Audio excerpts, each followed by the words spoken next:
Hello friends, this is Israr Khan, Group CEO, Brahma Corp. It is really my honor and privilege to talk to you, to meet you and make a difference in your life. आज जो हम topic आपसे discuss करने वाले हैं दोस्तों, life में मैं हमेशा बोलता हूँ कि हेल्थ एंड मनी एक हर एक इंसान का, every of us it concerns, मतलब ऐसा हम में से ऐसा कोई भी नहीं है जिसके जीवन में ये दो चीज़ें अछूती रही हों। काफ़ी सीरीज मैंने पैसे के ऊपर, मनी के ऊपर, साइकोलॉजी के ऊपर डिस्कस की हैं आपसे। आज जो कॉन्सेप्ट मैं आपसे डिस्कस करने वाला हूँ, नेपोलियन हिल ने एक बुक, काफ़ी क्लासिक बुक लिखी है, थिंक एंड ग्रो रिच। 1937 में पब्लिश हुई है ये बुक। काफ़ी कंट्रोवर्शियल रही है, लोगों का अपना अपना टेक है इस बुक के ऊपर। बट दोस्तों, एक सब चीज़, एक जो हम सभी मानेंगे कि ज़िंदगी में अगर सबसे बड़ा अभिशाप है, सबसे बड़ी समस्या है, तो वो है गरीबी। जब पैसा नहीं होता दोस्तों, हमने देखा है लोगों का इलाज नहीं कर पाते, लोग मरते हुए देखा है लोगों को। बड़े टैलेंटेड बच्चे हैं, पढ़ नहीं पाते हैं। अगर वो बच्चे टैलेंटेड पढ़ जाते, हमारे देश की इकोनॉमी को कहाँ से कहाँ तक पहुँचा सकते थे। बट पैसा नहीं है दोस्तों। पैसा ना होना, इसमें दो एस्पेक्ट होते हैं। एक तो होते हैं कि जिस समाज में हम रहते हैं उसका सोशल एंड इकोनॉमिक स्ट्रक्चर कैसा है। दूसरा एस्पेक्ट होता है कि हमारे एफर्ट्स क्या है। सोशल एंड इकोनॉमिक स्ट्रक्चर की अगर हम बात करते हैं दोस्तों, तो हम देखते हैं कि अगर कोई इंसान गरीबी में पैदा हुआ है तो वहाँ का जो सोशल एंड इकोनॉमिक स्ट्रक्चर है उसको कैसे हेल्प कर सकता है कि वो बाय द टाइम ही डाइज और बाय द टाइम ही ग्रोज अप, तो वो गरीब ना होके एक ऊपर के वर्ग में स्थानांतरित होता, ट्रांसफ़र होता है। अगर हम कंट्री वाइज देखते हैं तो स्कैंडिनेवियन कंट्रीज़ हैं, जो स्विट्जरलैंड है, स्वीडन है, ये इनका जो सोशल स्ट्रक्चर है वो सबसे ज़्यादा उपयुक्त है कि एक इंसान अगर टैलेंटेड है तो गरीब होते हुए भी वो अमीरी की तरफ जा सकता है। उसको पूरा social and economic structure support करता है। इवन अमेरिका का भी सिस्टम उतना अच्छा नहीं है, डिस्पाइट बीइंग सो रिच।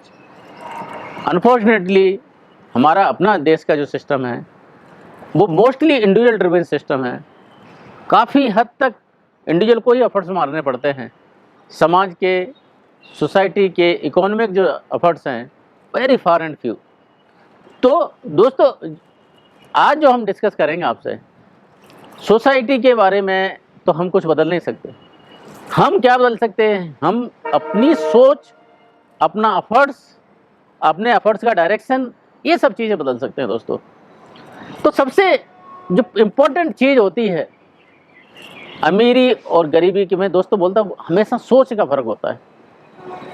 अगर हमारी सोच गरीबी में ही लिप्त है, गरीबी से ही ग्रसित है, हम कुछ कर लें दोस्तों, अमीर नहीं बन सकते। अमीरी केवल पैसा नहीं होता दोस्तों, बहुत सी चीज़ें होती हैं। सबसे बड़ा जो एस्पेक्ट होता है जो गरीबी से अमीरी की तरफ, वो होता है इंडिविजुअल जो होता है, एक हर एक इंसान होता है, उसकी मेटामॉर्फोसिस होनी चाहिए। मैंने इसे मेटामॉर्फोसिस हम बोलते हैं कि एक तितली बनने से पहले उसका जो प्रोसेस होता है, देखिए पूरे स्ट्रगल के साथ, पूरे डिटर्मिनेशन के साथ उसको तितली बनना होता है, वो मेटामॉर्फोसिस होती है। हमारी ज़िंदगी में ढेर सारी कठिनाइयाँ आएंगी, ढेर सारे स्ट्रगल्स आते हैं, लेकिन अगर हम जैसे ही उस प्रोसेस में घुसते हैं और जैसे बाहर निकलते हैं, अगर हमारे पर्सोना में, अगर हमारे व्यक्तित्व में, अगर हमारे सोच में दोस्तों बदलाव नहीं है, मेटामॉर्फोसिस नहीं है, ट्रांसफॉर्मेशन नहीं है, तो अमीरी हमारे आसपास भी नहीं आएगी। अमीरी केवल पैसा नहीं होता, अमीरी डिफरेंट एस्पेक्ट होते हैं। हमारा हेल्थ है, हमारी रिलेशनशिप है, पैसा है। तो ये सभी चीज़ें जब तक ट्रांसफॉर्म नहीं होंगी दोस्तों, हम गरीब के गरीब रहेंगे। अगर पैसा आ भी गया तो रोकेगा नहीं। कई बार मैंने आप लोगों से डिस्कस किया है, शेयर किया है कि इंसिडेंटली, एक्सीडेंटली जिन लोगों के पास पैसा आ जाता है, लेकिन सोच नहीं बदलती, तौर तरीके नहीं बदलते हैं, एटीट्यूड नहीं बदलता, होता क्या है, वो लक्ष्मी टिक नहीं पाती हमारे पास। ये काफ़ी बड़ी रिसर्च की गई। जो लोग लॉटरी में से पैसा कमाते हैं, मेजॉरिटी ऑफ देम हम उनके ओरिजिनल स्टेटस पे आ जाते हैं 8 to 9 ईयर्स में, क्योंकि चीज़ें बड़ी सिंपल हैं। पैसा आ गया, हम नहीं बदले, हम दुनिया को बदलने के चक्कर में अब खुद तो हम वैसे के वैसे रहते हैं, तो कहाँ से टिकेगी पैसा। तो ये जो पूरे नेपोलियन हिल की जो पूरा स्ट्रक्चर है बुक का, इसी सब चीज़ों पे बात करता है कि जब हम किसी स्ट्रोम में घुसते हैं, हम जब बाहर निकल के आते हैं तो सोने की तरह तब के निकल के आते हैं। एक मूर्तिकार होता है, शिल्पकार होता है, पत्थर को तोड़ तोड़ के एक मूर्ति बनाता है, तो वो पूरी प्रोसेस से निकल के आता है। वो पत्थर नहीं रहता कि मूर्ति हो जाती है। गोल्ड भी एक अपना शेप लेके आता है, आयरन भी एक अपनी अलग शेप लेके आता है। तो दोस्तों, ये जो पूरी प्रोसेस है उसमें हमारा पूरा ट्रांसफॉर्मेशन, वो फाउंडेशन है थिंक एंड ग्रो रिच का। केवल थिंक नहीं है, ग्रो है। आप समझिए, दो एस्पेक्ट हैं। ओनली थिंकिंग कि मैं अमीर हो जाऊं, अमीर हो जाऊं, सुबह से शाम तक चिल्लाते रहेंगे दोस्तों, हम अमीर नहीं हो सकते। 1000 में से एक भी नहीं अमीर हो सकता, क्योंकि वो क्या होती है, विशफुल थिंकिंग होती है, होप होती है, काश हम अमीर हो जाते। दोस्तों, बैठे बैठाए कुछ नहीं होता। मैं हमेशा बोलता हूँ, बैठने से दो ही चीज़ पॉसिबल हो सकती हैं, या तो मोटापा बढ़ता है, डंडर बढ़ता है, और कुछ नहीं बढ़ता। होता क्या है, सोचते रहोगे और एफर्ट्स नहीं डालोगे, इनेक्शंस रहेंगे, कोई पॉजिटिव एंड डेफिनेट प्लान नहीं रहेगा, तो गरीबी की गरीबी रहेगी। सोच हमारी गरीब है तो हम गरीबी रहने वाले हैं। इसमें 13 प्रिंसिपल्स की जो बात होती है, पूरे 13 प्रिंसिपल्स हैं। पूरे जो मैं आप लोगों से डिस्कस कर रहा हूँ, केवल बुक को ट्रांसलेट नहीं कर रहा हूँ, कुछ मेरे अपने अनुभव हैं। I have travelled from humble economic background. उस प्रोसेस में मैंने अपने आप को कैसे बदला, अपनी सोच को कैसे बदला, अपने व्यक्तित्व को कैसे बदला, ये सब चीज़ें मैंने टाइम टू टाइम आप लोगों से शेयर की हैं। अगर उसी में से एक फर्स्ट कंसेप्ट में आपसे डिस्कस करना चाहूँगा, वो होता है बर्निंग डिजायर। बर्निंग डिजायर का जो बड़ा मतलब इंटरेस्टिंग कंसेप्ट में आप लोगों से डिस्कस करूँगा। कीन एंड पल्सेटिंग डिजायर, ऐसे नहीं, विश नहीं, होप नहीं। इसमें जो सबसे इंपॉर्टेंट चीज़ होती है कि मैं बोलता हूँ लेवल ऑफ कमिटमेंट हमारे क्या है। विश होप बड़ी अच्छी बात है, विश एंड होप। दूसरी चीज़ है आई ट्राई माई बेस्ट। जो फर्स्ट 2 लेवल ऑफ कमिटमेंट हैं, आई बेस, आई होप, ये चीज़ें आती हैं। थर्ड लेवल पर क्या है, I try my best, I always say. The fourth level of commitment, the ultimate level of commitment, I do whatever it takes to achieve it. दोस्तों, जब हम लोग उस ब्रैकेट में पहुँचते हैं, बहुत ही कीन एंड पल्सेटिंग डिजायर, जब हमारा कमिटमेंट 100% होता है, बहुत ही कीन एंड पल्सेटिंग डिजायर, बहुत ही बर्निंग डिजायर। बर्निंग डिजायर के बारे में जो कंसेप्ट जहाँ से ओरिजिनेट हो गया, 8 नवंबर ईयर 1519, स्पेनिश वॉरियर होते हैं हर्नान कॉर्टेस, पूरी लंबी यात्रा के बाद अटलांटिक को पार करके मैक्सिकन कोस्ट पे पहुंचते हैं। एस्टेक एम्पायर होता है, बड़ा मैक्सिकन एम्पायर होता है, ह्यूज एम्पायर। दोस्तों, कॉर्टेस के पास ओनली 600 सोल्जर्स होते हैं। The moment he gets down at the shore, दोस्तों फर्स्ट ऑर्डर क्या देता है, बर्न द शिप्स, जहाज जला दो। दोस्तों, आप क्या समझिए, रास्ता नहीं है कोई निकलने का, या तो लड़ना है, जीतना है, या मरना है। जिंदा वापस नहीं जा सकते बिना जीते। तो जो कंसेप्ट है burn all your ships, burn all your boats, वहां से कंसेप्ट होता है बर्निंग डिजायर का ओरिजिनेट होता है। दोस्तों, इस केस में भी क्या होता है, पूरे मैक्सिकन एम्पायर को, एजेड के एम्पायर होता है जो, उसको धराशायी करते 600 लोग। इंडिया में भी हमने एक कंसेप्ट सुना होगा, 1.25 लाख से एक लड़ाऊं। वो कंसेप्ट क्या होता है, बर्निंग डिजायर। बड़ी बड़ी सल्तनत के सामने झुकने से मना किया। That is keen and pulsating desire. एक अपने अंदर सोच, एक अपने अंदर विचार कहाँ से आता है, मरना पसंद है दोस्तों, लेकिन हारेंगे नहीं। वो जब आता है दोस्तों, वो पूरी हमारी सोच को, हमारे बिहेवियर को, हमारे मेंटल केमिकल कंपोजिशन को चेंज करता है, जिसको हिंदी में बोलते हैं ना, केमिकल लोचा होता है दिमाग में। जब हमारे अंदर दिन रात वही सोच है, और सोच के साथ एक डेफिनेट प्लान है, उस प्लान के साथ हम जब एग्जीक्यूट करते हैं, तो वो उसको बोलते हैं keen and pulsating desire. That is called the burning desire. एक स्टोरी आपसे शेयर करना चाहूँगा। सोक्रेटिस के पास एक बंदा जाता है, उसको बोलता है मुझे सफल होने का मंत्र बताइए। सोक्रेटिस काफ़ी हैवीली बिल्ट थे, लेके जाते हैं उस डिसाइपल को, लेके कहाँ जाते हैं, नदी में लेके जाते हैं। और जैसे नदी के अंदर घुसते हैं, उसको बोलते हैं ठीक है मेरे पास आ, मेरे साथ साथ चल अंदर में। जब तक नेक तक डीप डाउन वाटर में जाते हैं, सोक्रेटिस हैवीली बिल्ट थे, उस बंदे को, उस डिसाइपल को पूरा पानी के अंदर डुबोते हैं और डुबो के रखते हैं। तड़पता है बंदा, मीन्स नीला पड़ने लगता है उसका बदन, छटपटाता है। सोक्रेटिस को पता था कब तक किसकी जान जा सकती है। द मोमेंट ही रियलाइज कि अभी इसकी जान जा सकती है, उन्होंने उसको ऊपर लेके आते हैं। एंड जब जो सांस लेता है, पूरी तरह से जब सांस लेता है, सोक्रेटिस उससे पूछा जब तू पानी के अंदर था सबसे ज़्यादा ज़रूरत क्या थी तेरे को? बोलता सांस। बोलता यस, जिस छटपटाहट के तू सांस ले रहा था, सांस लेने की कोशिश कर रहा था, वो छटपटाहट जिंदगी में दोस्तों जब आ जाती है, कोई भी दुनिया की ताकत उसको सफल होने से नहीं रोक सकती दोस्तों। रूमी का एक जो शेर है, हमेशा बोलते हैं कि जब हम किसी चीज़ को पूरी शिद्दत से, पूरे जुनून से चाहते हैं, तो पूरी कायनात साजिश करने लगती है उस चीज़ को हमें दिलाने के लिए।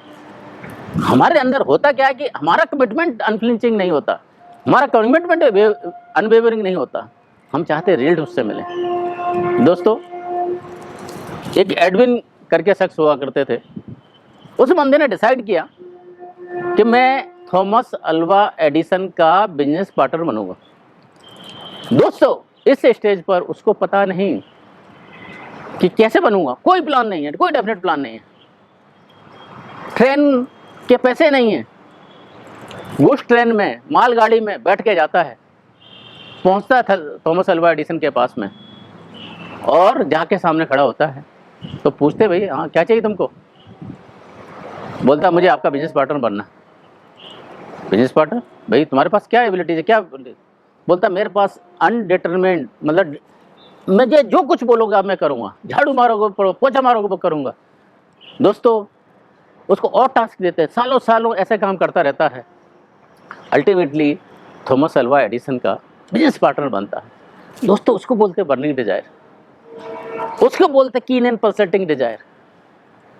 इसी कंसेप्ट को एक चाइनीज फिलोसफर हुए हैं, चाइनीज एम्परर हुए हैं, वॉर स्ट्रेटेजिस्ट हुए हैं, सुन त्जू, बोलते हैं जब किसी को इस स्थिति में लड़ाया जाए कि उसके पीछे या तो पहाड़ है या जीतना है, हमारे एफर्ट्स होते हैं 10 टाइम्स ज़्यादा होते हैं। दोस्तों, जब करो या मरो, अगर वो स्थिति होती है तो हमारे एफर्ट्स बहुत ज़्यादा चले जाते हैं। और दोस्तों, मैं हमेशा बोलता हूँ कि जो हार होती है मान लेने से होती है, और जीत होती है वो ठान लेने से होती है। अगर मन में ठानोगे तो जीत होगी, नहीं तो हार होगी। कई एपिसोड्स में, कई पीछे चीज़ों में मैंने आपको एक अपने इंडियन स्क्रिप्चर्स में आता है कि जब हनुमान जी को बोला जाता है कि आप समुद्र पार जाइए, वो बोलते हैं कि नहीं, मैं तो आधा डिस्टेंस जा सकता हूँ, आधा वापस आ सकता हूँ। बट उनको रियलाइज़ किया जा सकता है, रियलाइज़ कराया जाता है कि नहीं, यू कैन क्रॉस इट। वो जब स्थिति आती है तो we achieve the unsurmountable targets in our life. एक वाकया मैं पढ़ रहा था सचिन तेंदुलकर का, चेन्नई के चेपोक स्टेडियम में। किसी ने बोला कि वहाँ पर मोस्टली लोग डिहाइड्रेट हो जाते हैं, मोस्टली लोगों को क्रैम्प्स आते हैं, खेल नहीं पाते।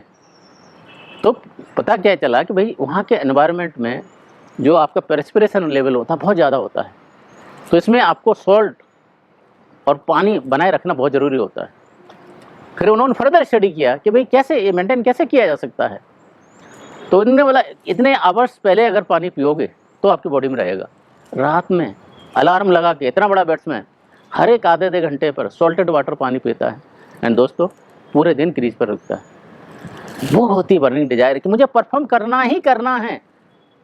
अगर उस स्थिति में हम पहुंचते हैं तब हमको हमारे टारगेट्स मिलते, तब हमको अमीरी वाला सोच डेवलप होती है, तब हम उस दिशा में जाते हैं। कलाम साहब का भी वाकया हमने सुना होगा कि एरोनॉटिकल इंजीनियरिंग करने के बाद में पायलट बनने जाते हैं, मेरिट लिस्ट में एक से छूटता, 10 सिलेक्शन होने थे, 9th 10th नंबर इनका हुआ था करता था, लेकिन कहीं ना कहीं मन में था पायलट बनेंगे। जैसे इंडिया के सुप्रीम कमांडर बने, उन्होंने अपनी इच्छा जाहिर की और चीफ ने के साथ उन्होंने 6 महीने सीखी उड़ान और Su-30 में उड़े अल्टीमेटली। तो दोस्तों, अगर हमारे मन में तीव्र इच्छा है तो कहीं ना कहीं पूरी कायनात हमें उस तरफ लेके जाती है।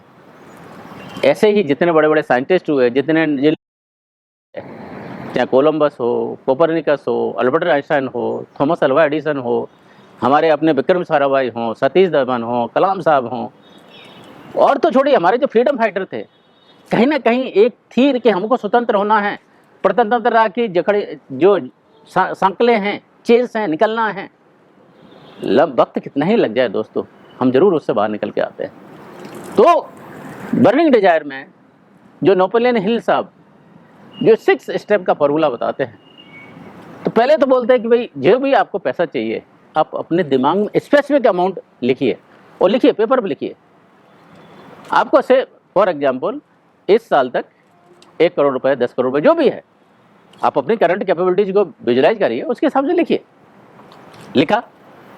दूसरा मोस्ट इम्पोर्टेंट, ये अचीव करने के लिए आप रिटर्न में क्या एफर्ट्स देने वाले हैं, लिखिए डिटेल्ड में। मैं ये करूँगा, ये करूँगा, ये करूँगा, वेरी डेफिनेट प्लान बनाइए। तीसरा, डेट, डेफिनेट डेट, 30 सितंबर 2029 तक मुझे अचीव करना है। फोर्थ, डेफिनेट प्लान बनाइए। डेफिनेट प्लान मतलब कोई वेगनेस नहीं दोस्तों, एक बार में कोई डेफिनेट प्लान नहीं बनता, ये इटरेटिव प्रोसेस होती है। हम प्लान बनाएंगे, एग्जीक्यूट करेंगे, डिफिकल्टीज आएंगी, चेंज करेंगे, फिर इम्प्लीमेंट करेंगे, चेंज करेंगे, इम्प्लीमेंट करेंगे। तो ये 4th स्टेप हो गया। 5th स्टेप है कि जो 1st से 4th तक के जो स्टेप्स हैं, इनको आप डिटेल एक स्टेटमेंट बनाइए।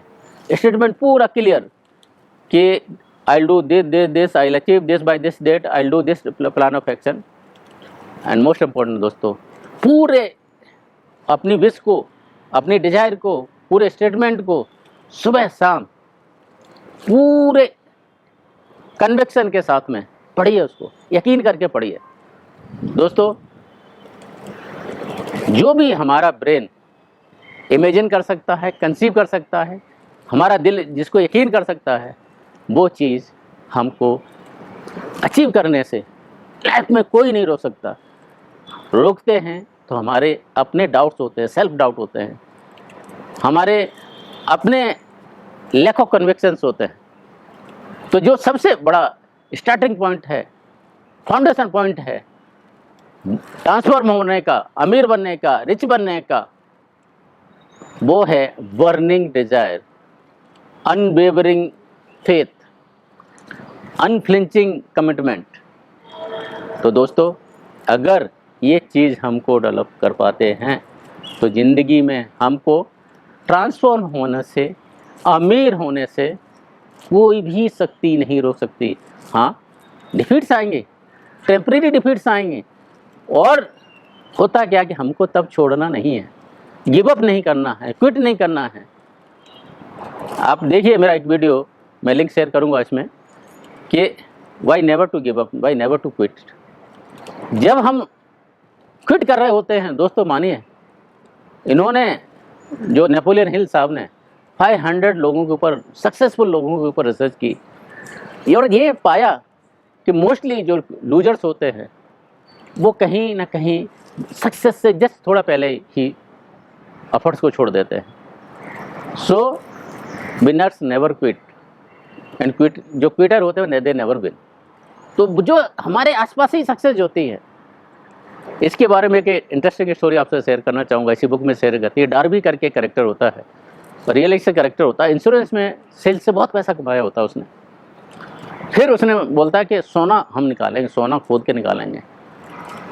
पूरे इंस्ट्रूमेंट खरीदता है, सोना सर्च करता है, थोड़ा बहुत निकलता भी है, और एक स्टेज पे ऐसा पहुंचता है कि सोना निकलना बंद हो जाता है। इस स्टेज पे करता क्या है, वो पूरी जो मशीन होती है वो जंक मैन को, कबाड़ी वाले को जाके बेच देता है। कबाड़ी वाले ने बोला यार चलो यार, मशीन तो बड़े सस्ते में आ गई है, थोड़ी मुझे भी कोशिश करने दो। क्या करता है, माइनिंग इंजीनियर के पास जाता है। माइनिंग इंजीनियर दोस्तों, to surprise of everyone, to surprise of Junkman also, जहाँ डर्बी ब्रदर्स ने खोदना बंद किया था उसे जस्ट 3 फीट नीचे गोल्ड था। हम सब की ज़िंदगी में वो 3 फीट पहले ही हम लोग को क्विट कर देते हैं। वो सोना कहीं आसपास ही होता, 3 फीट नीचे ही होता है। लेकिन या तो हम जिन लोगों की हेल्प लेनी चाहिए, जिन लोग एक्सपर्ट लोगों की हेल्प लेनी चाहिए, उनकी हम हेल्प नहीं लेना चाहते, हमारी अपनी एरोगेंस इतनी होती है और हम गिव अप कर देते हैं। अगर कीन एंड पल्सेटिंग डिजायर है, सही लोगों की हेल्प लेते हैं, तो 3 फीट जस्ट चलना है दोस्तों। आई ऑलवेज से just 1 extra mile, just 1 extra step will catapult you to the success, will take you us to the success. Just एक कदम, एक कदम, एक कदम, एक कदम चलिए, हार मत मानिए। मन कर रहा है क्विट करने का, पुश करिए अपने आप को। दोस्तों, सफल होने से कोई नहीं रोक सकता। एंड जब सफल होते हो, जो सेंस आता है, it is not about money, it is about other you. हम जो दूसरा व्यक्तित्व हमारा जो पैदा होता है, वो सफलता होती है। एंड वो अदर यू हमारे हमेशा मन में रहना चाहिए, हम इससे क्या बनेंगे, एंड वो ही हमको पुश करेगा हमेशा। विद दिस दोस्तों, मैं यकीन के साथ कह सकता हूँ, पूरे कमिटमेंट के साथ बोल सकता हूँ कि अगर वाकई अमीर बनना है तो अपने आप को ट्रांसफॉर्म करें, अपने आप को पुश करें, अपने आप को कठिनाइयों से गुजारें, इंटेंशनली कठिनाइयों से गुजारें।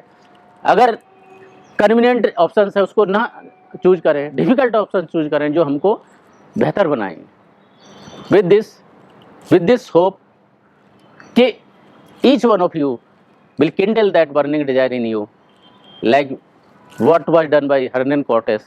600 लोगों ने पूरे मैक्सिकन एम्पायर को हरा दिया, हम तो बहुत कुछ कर सकते हैं। थैंक यू दोस्तों, stay blessed, keep pursuing your dreams. Till then, जय हिंद, थैंक यू।